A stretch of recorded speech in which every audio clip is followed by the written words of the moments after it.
Hello 3D Printing Club.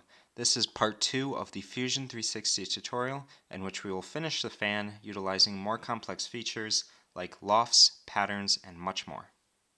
To start, open the model that we worked on in the last video.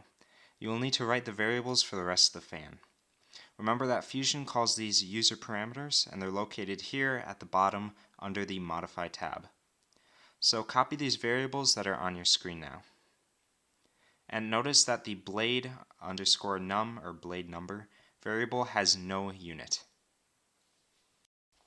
We can't have a fan without blades, so that's our next step. Make sure you have the fan component selected like this, and then find the feature tangent plane, which is located under construct. And don't forget that you can always just hit S to search for any function. So this allows us to create a sketching surface off of a cylindrical object. So place this plane on the cylindrical part of the center of the fan, like so, and type enter. And for this application, it doesn't really matter what angle the plane is at. Finally, right-click this plane and create sketch. Currently, the fan base is blocking much of our view, so we can make it invisible by clicking this eye next to the component title. We need to reference these two lines here, and because they are not on our current plane, we're going to need to project them. So hit P for project, and project that body onto our plane like so. For this sketch, we're going to need to make a rectangle at an angle, and although we could use the 3-point rectangle function, we're going to practice using constraints this time. So start off by making a line using L, starting from the bottom of the fan center, and then going up and to the right, like so. Make the next line perpendicular and going to the left. The next line should be going again perpendicular and down, and then finally connect to the start, making a rough rectangle. Add an equal constraint to one pair of the lines, and then make the top left point coincident with the top projected line, like so. To help position this rectangle, we're going to use a construction line in the center of the fan. So make a construction line using L for line and X for construction, and start it from the top midpoint to the bottom midpoint of those projected lines. And remember that blue small triangle symbol indicates an automatic midpoint constraint. Now position the rectangle so that the top point is to the left of the midline and the bottom is to its right. Now make two construction lines along the projected lines connecting the rectangle to the midline. So in other words, connect the top point of the rectangle to the top of the midline and the bottom of the rectangle to the bottom of the midline. Now set these two lines equal to each other. If you're having difficulty selecting these lines, you can click and hold for a pop-up like this, and that will allow you to select between overlapping lines. Finally, define one of these lines to be blade underscore off 1. And remember you use D for dimension. And then set the thickness of this rectangle to blade underscore THI 1. And again, THI stands for thickness. So to create the odd shape of fan blades, we're going to use the loft feature, and that requires two sketches. The previous sketch was the first, and now we need to make another. We need to make a new plane to sketch on, so start off by making the tangent plane from the previous sketch visible. So for that, click the drop down for the fan component and the construction folder. And then click that eye next to plane 1. Now you can right click on this plane and select offset plane. Set that distance to blade underscore LEN for length. And you can hide that first plane now and create a sketch on the new plane. Once again, project the fan center using P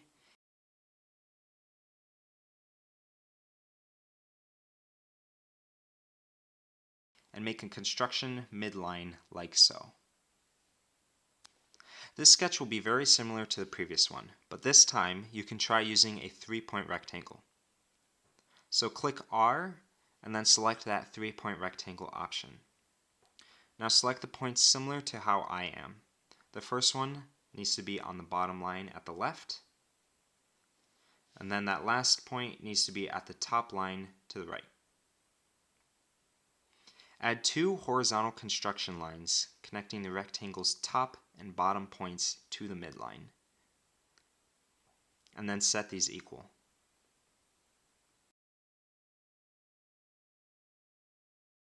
Set one of these lines to blade2_off for offset, and define the thickness of the rectangle as blade2_thi.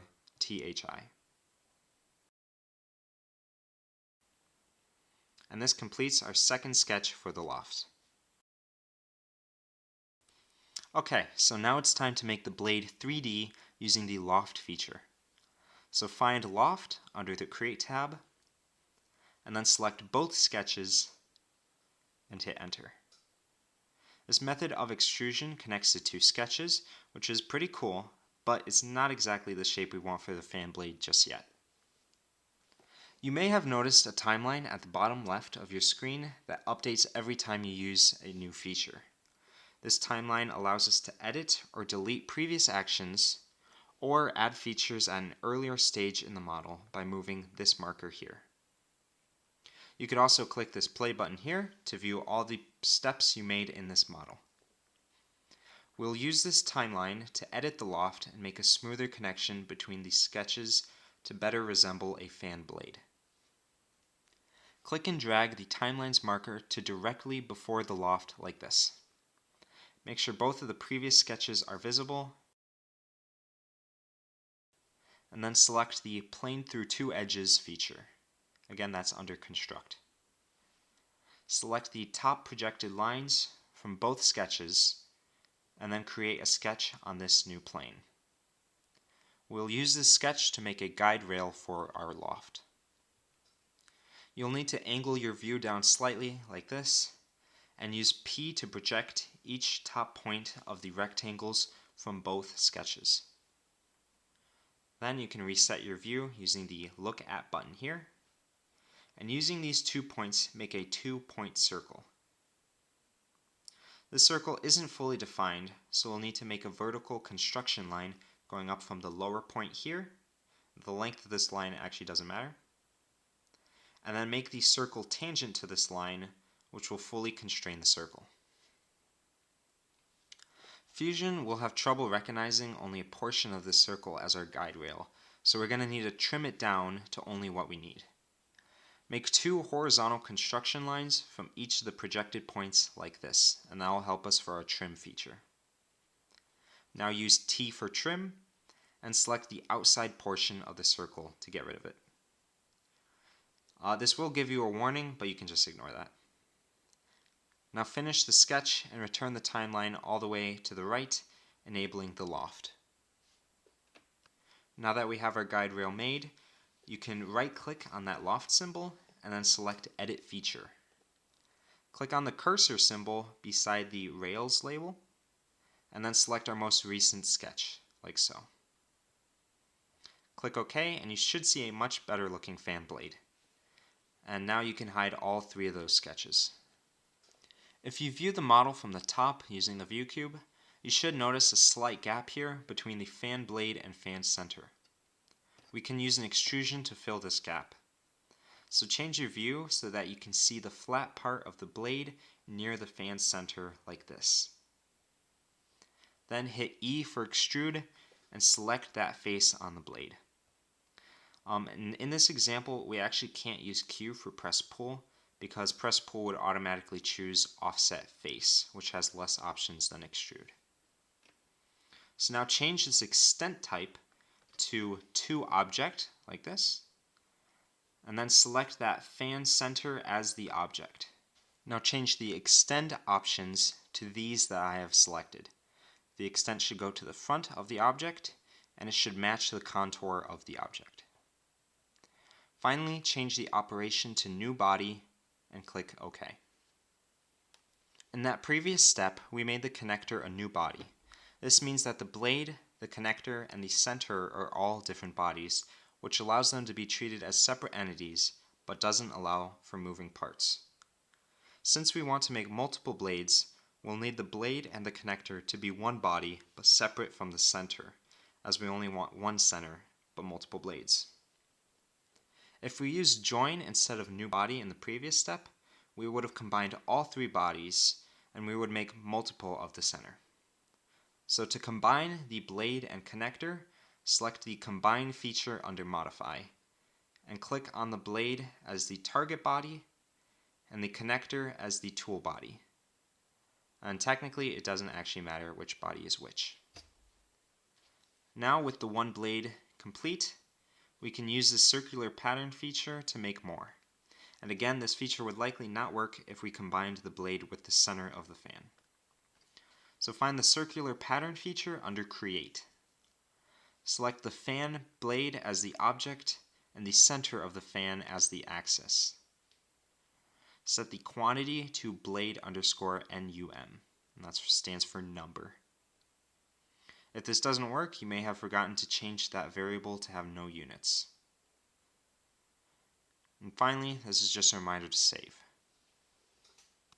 With all the blades created, it's helpful to combine all the bodies into one. So select that Combine feature again, and select the fan center as the target body, and then the blades as the tool bodies. Although we don't need to in this example, you will occasionally need to measure some things in your models. You can click I for measure, which will allow you to measure lengths, distances, diameters, angles, and XYZ coordinates. So feel free to test this out on this model. We're going to add a chamfer to the fan blades now. A chamfer cuts edges at a 45 or other degree angle. Make sure you have the fan component selected, and move the timeline back to before the first Combine feature, which is located before the circular pattern, so right here, so that this feature will affect all of the blades. Find Chamfer below Modify, and select this line at the top and inside of the blade. Then type the variable chamfer, click OK, and return the timeline all the way back to the right. Now you may notice that our fan would be very inefficient at its current state, as it can't draw any air through the back of its case. We're going to fix this by making holes in the back. Select the fan base component and select the bottom of the base to make a sketch. Make 4 construction lines starting at the midpoints and corners of the base that cross through the center like this. Then make a circle in the center with a diameter of base_center_DIA for diameter. We will also need the top face of this base projected.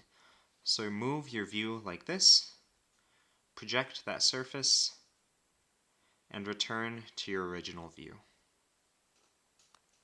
Now make 8 lines that start from the top, bottom, right, and left of the circle, where it intersects with the construction lines. Follow my example and define them with a length of base_split_len for length, and make them coincident with the projected lines.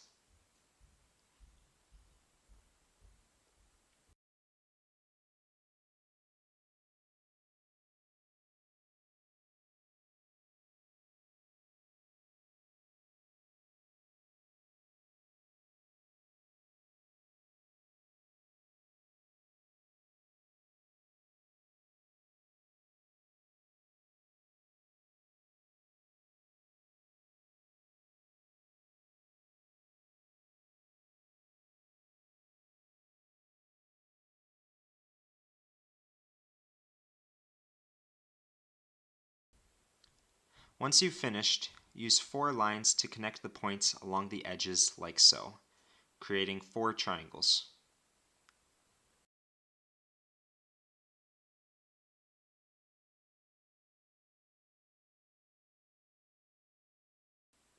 And finally, click OK. So now we're going to split the fan base using the triangles we drew so that we can remove those pieces and allow for greater airflow. Select the Split Body function under the Modify tab. For the body to split, select the base. For the splitting tool, select only one of those triangles we drew, and unselect Extend Splitting Tool, and then click OK. Repeat this process 3 more times until all the triangles have been cut out like I'm doing.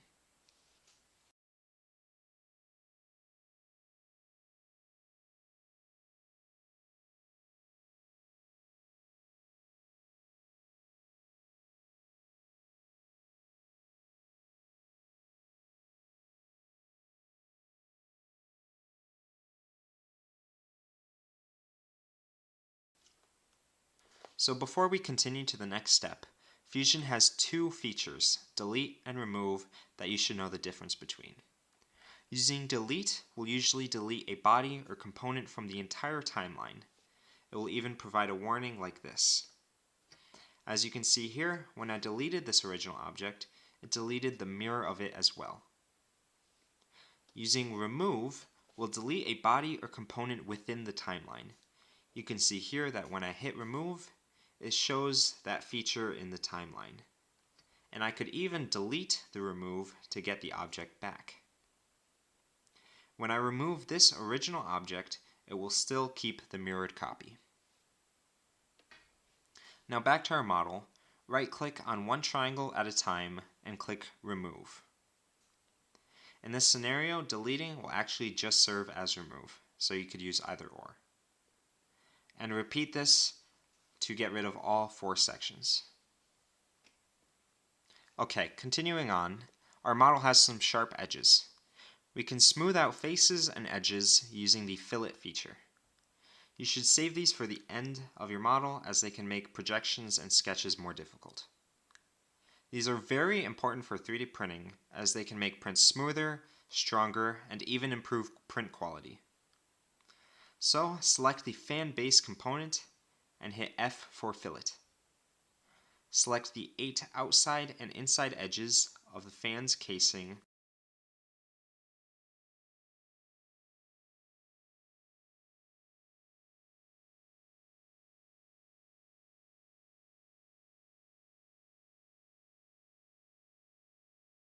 and type in the variable called fillet. Now that we have the components finished, we can add a joint. Select the entire model like so, and make sure the timeline is all the way to the right. Find the As Built Joint function below the Assemble tab, and then select the fan, and then the base in that order.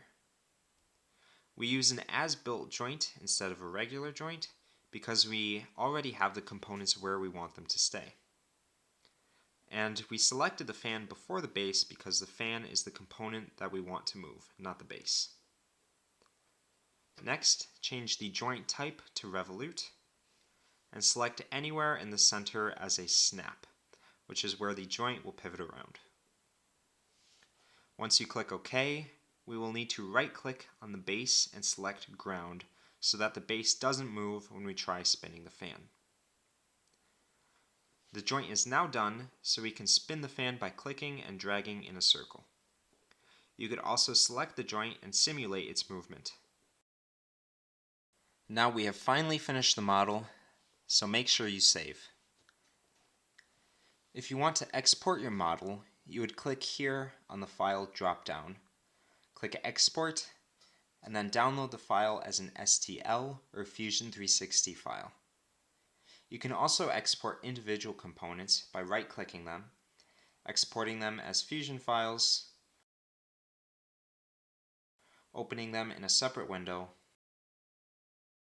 and exporting that entire file as an STL.